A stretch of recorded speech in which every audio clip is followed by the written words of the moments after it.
to the snowman. Everyone stared at the big white bears in horror. No one had thought of the chimney. What a pity they hadn't stopped it up. "I'm going to let the magic snowman in," said the first white bear. Then the father bear spoke up in a very sorrowful voice. "Cousin, why are we enemies? We have always been good friends up till now." The four white bears looked at him and at the mother bear in sudden amazement. They rushed at them with loud umphy noises.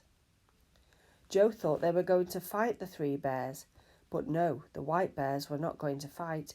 They were hugging the three bears as tightly as they could, and to the children's amazement, tears were pouring down their furry faces.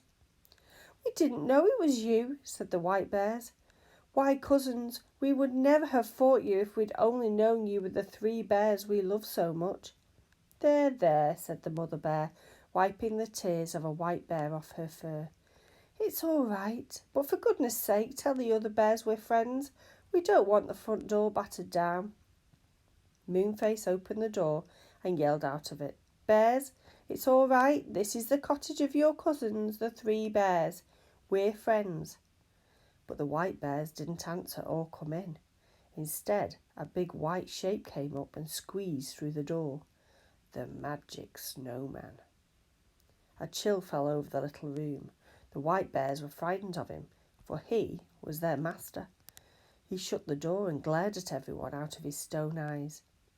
"So even my own bears have gone over to the enemy," he said. "Oh, what will you say if I turn you into ice and snow, everyone?" Nobody said anything, but, to Beth's surprise, Moonface shut the door and then went to the fire. He piled on 3 great logs and winked at Beth. The snowman took up a white bear by the scruff of his neck and shook him. "So you found your voices, did you?" he said. "Didn't I tell you you were only to say oomph and not speak a word to anyone?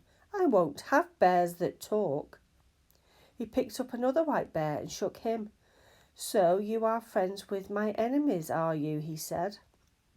The room became very hot. Joe took off his coat. So did the others. Moonface slyly put on another log. The fire crackled and shot great flames up the chimney. Franny wished she could take off everything, she was so hot.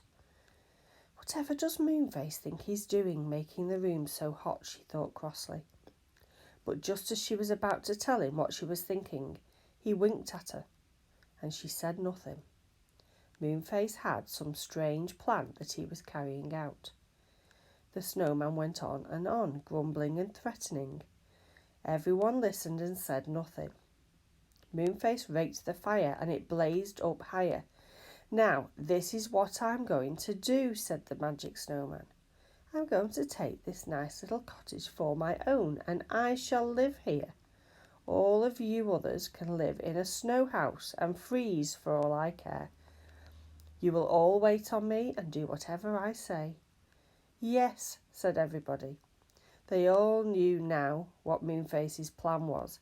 He meant to make the room so hot that the magic snowman would melt. Clever old Moonface. A little trickle of water began to run from the snowman's broad white back, which was near the fire. Moonface pointed to it secretly and grinned. Franny thought Moonface's beaming face couldn't look so funny that she began to giggle. She really couldn't help it. Goldilocks giggled too and stuffed her handkerchief into her small mouth. The baby bear gave a high squeak of a giggle. "How dare you laugh?" shouted the snowman angrily. "Outside, all of you, outside! This is my cottage now, and not one of you shall stay here." They all crowded outside except Moonface, who crouched behind a big chair, determined not to leave the fire in case it burnt low. Outside it was bitterly cold. The white bears quickly dug up the snow and made a high wall to shelter the others from the wind. They crouched there, cuddling close to one another for warmth. The big white bears wrapped their furry arms around the children and warmed them beautifully. Joe thought they were very kind indeed. They waited and they waited. They could see smoke pouring from the chimney of the cottage, and they knew that Moonface must be keeping up the fire. The bears oomphed every now and then. and the children whispered to one another. Then suddenly the door of the cottage was flung open and Moonface stood there, his big face beaming like a full moon. "You can come back now," he shouted. "It's quite safe." They all crowded back to the cottage. Joe looked for the snowman, but he was gone. There was nothing to show that he'd been there except for a very large puddle of water. "He melted very quickly," said Moonface. "He may have been very magic and very powerful, but he was just made of snow after all, so he melted like a real snowman on a sunny morning." The polar bears oomphed with delight. They hated being servants to the snowman. "We'll all say goodbye to you now," they said to the three bears. "This cottage is cosy, but it's too hot for us. Come and see us again whenever you like. Goodbye." Everyone hugged them goodbye, and Joe felt quite sad to see them go. Moonface shut the door after them. "Now we'll get back home," he said. "I'm a bit tired of this land. Come on, bears, help me to get the cottage back safely." He didn't do the same magic as before. He drew a circle on the floor in blue chalk, and the three bears stood inside holding paws. Moonface danced around them, singing strings of odd magic words. A wind rose up and the cottage rocked. Darkness came down, and for a moment no one could see anything at all. Then gradually the darkness went, and the wind blew no more. The sun shone warmly in at the window. Beth gave a shout. "I say, we're back in the little woody corner where we first saw the cottage, and it's daytime now, not night time." "Well, we've been having this adventure all night long," said Moonface with a laugh. "It's sunrise now. The night has gone. You'd better hurry off home, children, or you'll be scolded for leaving your beds at night." They hugged Goldilocks and shook hands with the three bears. "We'll come back and see you sometime," said Franny. "Thank you so much for all your help." Goldilocks and the three bears stood at the door and waved goodbye as Moonface hurried the three children away down the lane to catch the train back to the Enchanted Wood.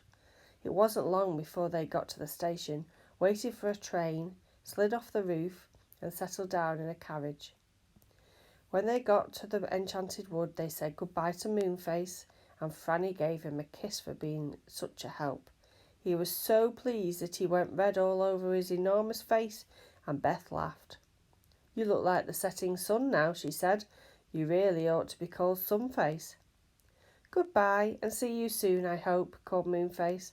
Off went the children home, and got into bed just about an hour before their mother called them to get up. My goodness, they were sleepy all that day.